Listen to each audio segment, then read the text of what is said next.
Brasileiros e brasileiras, minhas únicas vossas excelências, meus únicos patrões, senhoras e senhores, senhor presidente, também sempre atuante, exemplo do Distrito Federal, amigo Isalci Lucas. Hoje, sexta-feira, o último dia desta semana. Daqui a pouco terei o orgulho de comunicar à pátria amada o que boa parte da mídia nacional já está dando destaque à ação da Justiça do Bem, de um subprocurador do Ministério Público que vai impedir a licitação vergonhosa, a licitação nojenta do Supremo Tribunal Federal, e que vai mostrar, presidente, a meu ver, humildemente, a força deste Senado, que é seu papel fiscalizar, denunciar e mostrar como seu empregado público que estamos aqui para propor uma limpeza ética. E por falar em ética, ontem estava relendo um livro de Baruch de Spinoza chamado Ética. Já li umas 4 vezes. É como rever o épico filme de Coppola, O Poderoso Chefão. Neste livro traz um retrato de que centenas de anos atrás a ética era o que é hoje para muitos e muitas em todos os poderes. E aproveitando esse interregno involuntário, aqui os senadores e senadoras presentes estamos submetidos com um feriado no meio da semana e sem sessões deliberativas, assim como na Câmara Federal.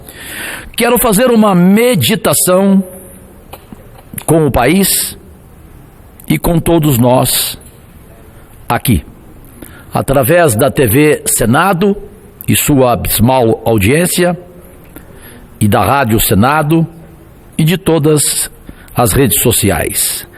Quer queiramos, quer não, estamos vivenciando uma crise política tão extensa quanto profunda.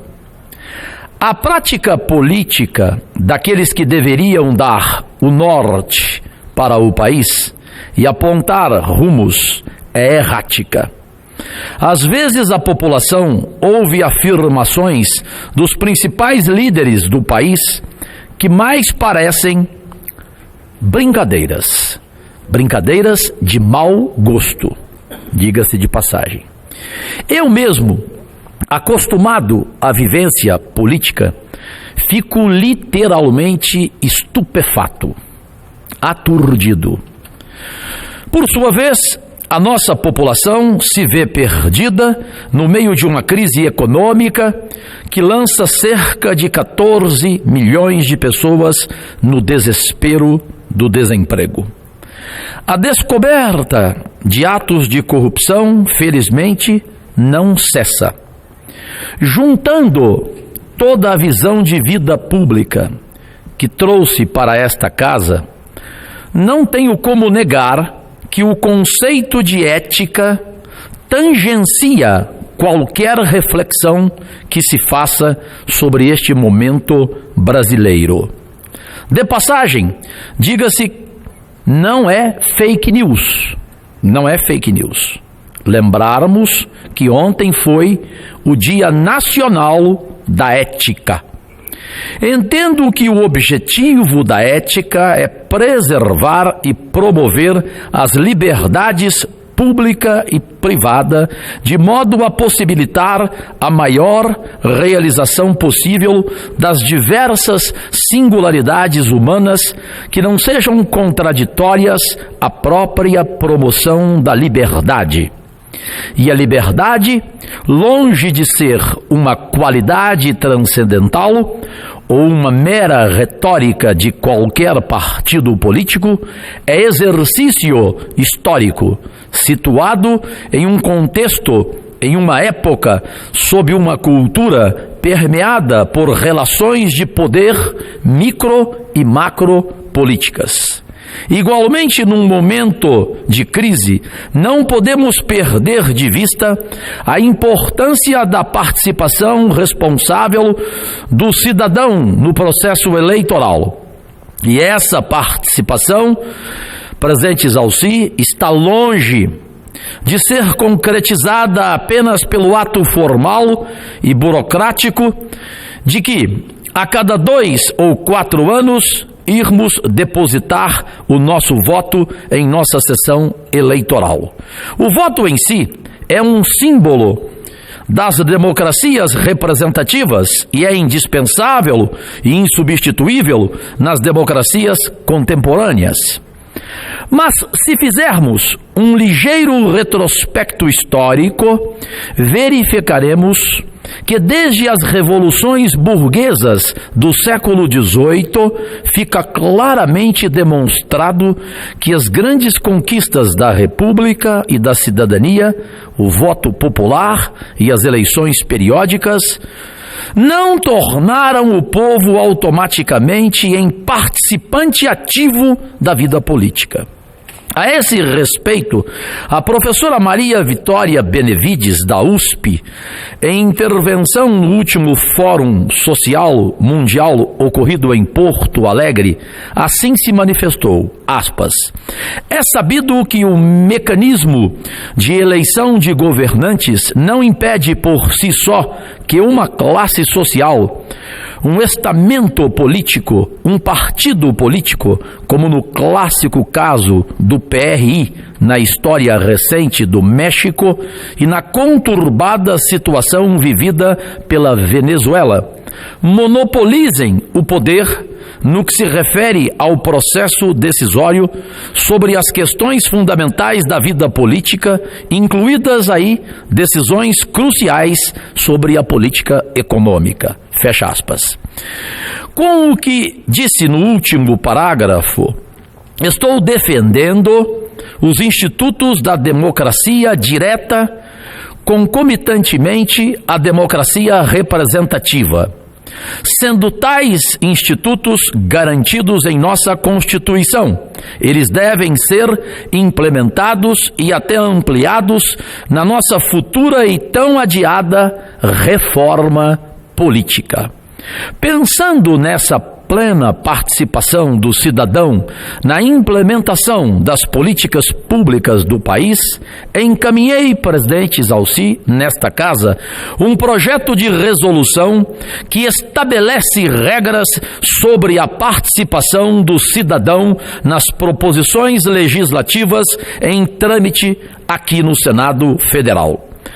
As grandes questões que afligem as sociedades contemporâneas deixam evidente que não existe oposição entre democracia direta e democracia representativa. Pelo contrário, elas devem ter convivência harmoniosa na construção da cidadania. Se não vejamos as formas de democracia popular, o referêndum, a iniciativa popular legislativa, às quais podem ser acrescentados o orçamento participativo, a ação popular, a revogação do mandato, os conselhos populares de gestão e fiscalização. Podem servir de corretivos aos vícios e deturpações da democracia representativa tão conhecidos entre nós. mas não substituem as eleições para cargos executivos e legislativos. Por outro lado, é evidente que a soberania popular não significa a participação integral do povo na vida pública. Por oportuno, quero relembrar aqui o artigo 3º da Constituição de 88, de belo acabamento jurídico, que reza o seguinte sobre os objetivos fundamentais da República Federativa do Brasil. 1. Construir uma sociedade livre, justa e solidária. 2. Garantir o desenvolvimento nacional. 3. Erradicar a pobreza e a marginalização e reduzir as desigualdades sociais e regionais. 4. Promover o bem de todos, sem preconceitos de origem, raça, sexo, cor, idade e quaisquer outras formas de discriminação. Ora, esses princípios, que se colocam dentre as mais belas construções dos nossos textos constitucionais, não saíram ainda do papel. É fácil concluir, então, que numa proposta de construção democrática são esses princípios afirmados e garantidos na Constituição que deverão orientar a participação popular em ações de cobrança, fiscalização e, eventualmente, de exigência de punição dos responsáveis por omissão, negligência ou corrupção. Embora tenhamos partidos registrados desde 81, PMDB, PTB, PDT, o atual sistema partidário só começa a definir-se com a emenda constitucional número 25/85 e só se constitui e só se consolida com a definição das novas regras constitucionais de 88. Esse sistema, mesmo pautando as eleições, não está definido nem jurídica, nem política, nem sociologicamente e, mais grave, não está assumido pela consciência coletiva nacional. É bem verdade que o nosso sistema partidário nos remete aos anos 80 do século passado, quando as matrizes europeias e norte-americanas têm vida partidária de mais de 100 anos de existência. Superado assim o processo eleitoral, com todos esses vícios, o deputado estadual ou vereador, o deputado federal ou senador colocam-se acima do seu partido, de cuja legenda e de cujo quociente eleitoral dependeram para se eleger, e sem nenhum respeito ao partido e aos seus eleitores, desfigurando o princípio do mandato popular. Eleito e liberto dos compromissos com seu eleitorado, que não tem instrumentos para lhe cobrar, o parlamentar comporta-se como uma instituição autônoma, inatingível pela disciplina partidária ou pela fiscalização do eleitor. Para concluir, aí está a explicação para a proliferação em nossos parlamentos de bancadas, as mais diversificadas, defendendo todos os interesses possíveis, menos o interesse do eleitor. Não há dúvida que essa migração de partido em partido e a autonomia da ação parlamentar constituem uma verdadeira fraude contra a representação. Quando a atuação parlamentar deixa de respeitar, seja a vontade do eleitor, seja o programa do partido com o qual se apresentou à sociedade, isto é grave. Essa combinação de variados interesses não tem respaldo nem ético nem ideológico, mas invariavelmente determina a pauta dos nossos parlamentos e, o que é pior, a sua pobreza política. Portanto, presidente Zalci Lucas, neste momento conturbado, da vida nacional, não há como negar o primado do cidadão e a construção ética devem ser pontos absolutamente focais de qualquer reforma política séria que se queira fazer no país. É um momento, então, de atenção e reflexão para os rumos que queremos dar ao nosso Brasil amado. Concluo pedindo sua permissão, presidente, já que falei de ética, para aqui da tribuna do Senado Federal cumprimentar a postura do subprocurador-geral do Ministério Público junto ao Tribunal de Contas da União, não sei se Vossa Senhoria o conhece, Lucas Rocha Furtado, aqui do Distrito Federal. Ele afirmou que a notícia aqui apresentada por mim nesta tribuna do escândalo do edital da última sexta-feira para gastar quase R$1.300.000 em compras desde medalhões de lagostas a vinhos importados e uísques. Para ele, Lucas Rocha Furtado, subprocurador-geral do Ministério Público, essa notícia teve forte e negativa repercussão popular. Furtado também pediu a suspensão da licitação por meio de medida cautelar. O Ministério Público pede medidas necessárias a apurar a ocorrência de supostas irregularidades nos atos da administração do Supremo Tribunal Federal que visam a contratação de empresa especializada para a prestação de serviços de fornecimento de refeições para festas e coquetéis por demanda, incluindo alimentos e bebidas. O jornal O Estado de São Paulo traz hoje que este senador, eleito orgulhosamente por Goiás, seu empregado público Jorge Cajuru, veio a esta tribuna do Senado para criticar a proposta e informou que entregou 2 representações ao Tribunal de Contas da União. Uma, onde eu peço a suspensão deste contrato imediatamente, e outra para fazer uma auditoria nos últimos 10 contratos firmados pelo STF para essa farra do boi. E quero aqui terminar citando, e o presidente Zalci, mais conhecedor do que eu do STF, instalado aqui na capital federal, em tempos da doutora Carmen Lúcia, é bom ser justo. Esse tipo de exagero de mordomia que agride a população brasileira, que lhe dá um tapa na cara, isto não acontecia. Então precisamos separar gestões.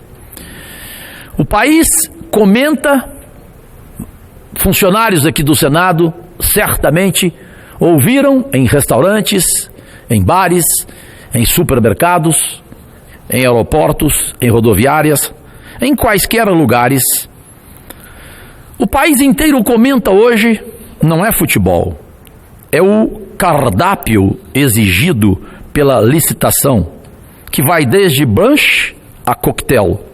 O menu exigido por 11 ministros do Supremo Tribunal Federal, que inclui desde a oferta café da manhã, passando pelo brunch, almoço, jantar, coquetel, coffee break e por aí. Na lista estão produtos para pratos como bobó de camarão, camarão à baiana e medalhões de lagosta. As lagostas, destaca-se, devem ser servidas com molho de manteiga queimada. Quem não se revoltou? A corte exige ainda que sejam colocados à mesa pratos como bacalhau a Gomes de Sá, frigideira de siri, moqueca, capixaba, baiana, arroz de pato. O cardápio ainda traz vitela assada, codornas assadas. Os vinhos exigiram um capítulo à parte neste edital vergonhoso. Se for um vinho tinto, tem de ser taná ou assemblage, contendo esse tipo de uva de safra igual ou posterior a 2010 e que tenha ganhado pelo menos 4 premiações internacionais. Eu vou parar por aqui porque ontem já quase passei mal, minha pressão chegou a 23, porque não há como qualquer pessoa de bem e não de bens neste país não se indignar com esta Suprema Corte, suas mordomias, seus privilégios, seus auxílios. E concluo, lá tem, conforme já disse aqui, e quase ninguém sabia, lá tem até o auxílio funeral. Eu só não sei quando ele vai ser estreado no Supremo Tribunal Federal. Mas que tem auxílio funeral, tem. Agradecidíssimo, presidente. Ótimo final de semana, com paz, com saúde, especialmente com Deus, com seus familiares e nação brasileira, da mesma forma, os meus sinceros desejos. Se não puder amar o próximo, por favor, pelo menos não o prejudique.